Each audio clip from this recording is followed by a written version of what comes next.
یہ بہت زیادہ سوشل میڈیا پہ اس بات کا ذکر ہو رہا ہے کہ ہمارے فیصلے کبھی لندن میں ہوتے ہیں بیٹھ کر، کبھی دبئی میں ہوتے ہیں، تو کیا پاکستان میں فیصلہ سازوں کو یا فیصلہ کرنے والوں کے لیے کوئی مشکلات ہوتی ہے کہ یہاں فیصلے نہیں کر پاتے، یا واقعی یہ کوئی بہت انہونی سی بات ہے کہ وہاں فیصلے نہیں، صرف ملاقاتیں ہیں؟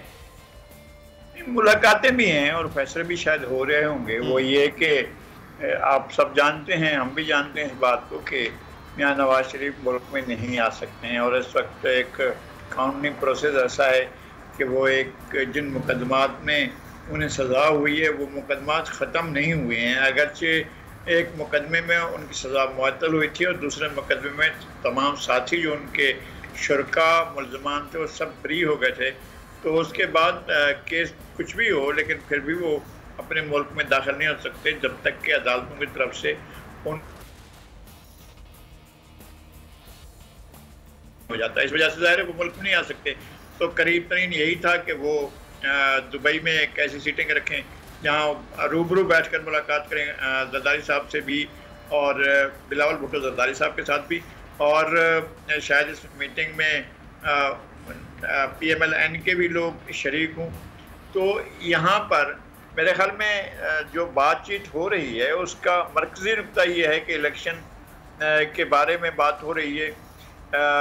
جہاں تک میری اطلاع ہے یا جہاں تک میں سمجھتا ہوں وہ یہ ہے کہ الیکشن کے انعقاد کے بارے میں سنجیدگی سے بات ہو رہی ہے، اور پاکستان پیپلز پارٹی پوری سنجیدگی سے کہہ رہی ہے کہ جناب الیکشن ہر حالت میں مقررہ وقت میں اور کسی قسم کی تاخیر کے بغیر اور کسی بھی قسم کے نتائج کی صورت میں اس کو ہمیں آگے بڑھنا ہے، اور ہمیں جو ہے وہ انتخابی عمل سے گریز نہیں کرنا ہے۔ انتخابی عمل ہی جو ایک پروسیس ہے، آئینی پروسیس ہے جمہوریت کا، ہمیں اس کے ساتھ رہنا ہے اور اس کے ساتھ ہی آگے بڑھنا ہے۔ تو میرے خیال میں وہ اس بات کی کوشش کر رہے ہیں کہ وہ پی ایم ایل این کو بھی راضی کریں کہ ملک کی ایک بڑی جماعت کے طور پر وہ الیکشن کے پورے پروسیس کے ساتھ اپنے آپ کو ہم آہنگ کرے، اور وہ الیکشن کو بھی مجھے جہاں تک یہ اطلاعات ہیں کوئی بات پیپلز پارٹی اور پی ایم ایل این کے درمیان نہیں ہو رہی ہے، اور وہ ایک دوسرے کے ساتھ کوئی اسپیس نہیں چھوڑ رہے ہیں۔ جب دونوں الیکشن لڑیں گے تو اپنے اپنے منشور پر اپنے اپنے نعروں اور دعووں کے ساتھ الیکشن لڑیں گے، اور کوئی سیٹ ایڈجسٹمنٹ دونوں بڑی پارٹیوں کے درمیان نہیں ہوگی۔ فی الوقت جو مسئلہ ہے وہ یہ ہے کہ الیکشن بر وقت ہوں اور فری اینڈ فیئر ہوں، اور ان کا یہ بھی کہنا ہے کہ پی ٹی آئی ایک فریق ہے تو اسے سیاسی فریق کے طور پر ہمیں اس کو کارنر نہیں کرنا چاہیے، بلکہ ہمیں اسے موقع میں دینا چاہیے کہ وہ بھی الیکشن پروسیس میں حصہ لے۔ صحیح ہے، تو اب یہ تو پاکستان تحریک انصاف کے حوالے سے تو اب دیکھنا یہ کہ کیا کس قسم کے معاملے۔ عید الاضحیٰ پر قربانی کے لیے احتیاطی تدابیر۔ قربانی کرتے وقت صفائی ستھرائی کا خاص خیال رکھیں۔ تجربہ کار شخص سے جانور ذبح کروائیں۔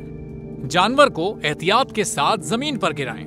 جانور ذبح کرتے وقت اپنے آپ کو زخم لگنے سے بچائیں۔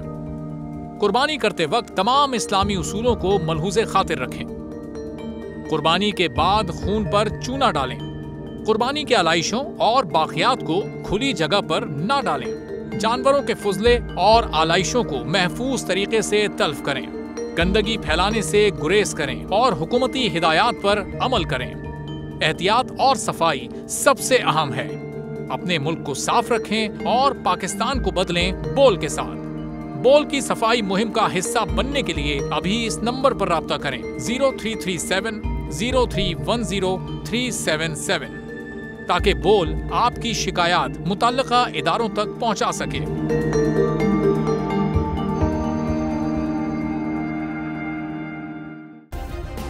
سبسکرائب کریں اور بیل دبائیں تاکہ کوئی خبر رہ نہ جائے۔